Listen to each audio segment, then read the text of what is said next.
Hi, John Maxwell here. On July 4th, my father passed away. And what I'm going to do is share with you a tribute to my dad. And it's the lessons that he taught me. He lived for 98 years and 8 months.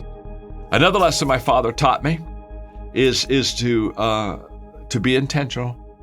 That's where my book, Intentional Living, comes from. My father realized again that good intentions had to be turned into good actions. And so most people, they don't lead their life. They're not intentional. They accept their life.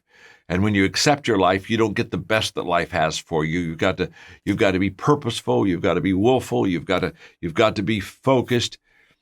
And one of the principles, one of the things Dad taught me is that every night he would, just on 3 by 5 card, he would write down the 3 or 4 most important things he needed to do the next day.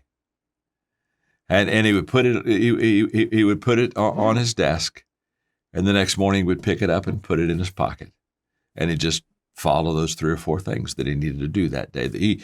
He was intentionally, he just understood. He said, "Son, if the night before you think through your next day," he was always preparing.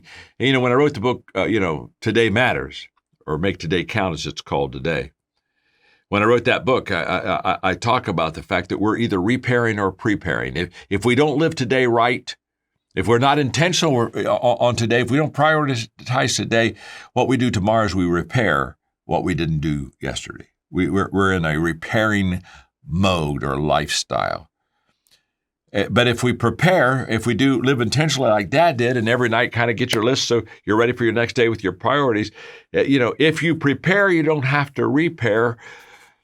But I can tell you, you will repair if you don't prepare. That's just an absolute fact. And I learned that. I learned that from my dad. Just to live intentionally in my life. I just love that. And I wrote a book on it.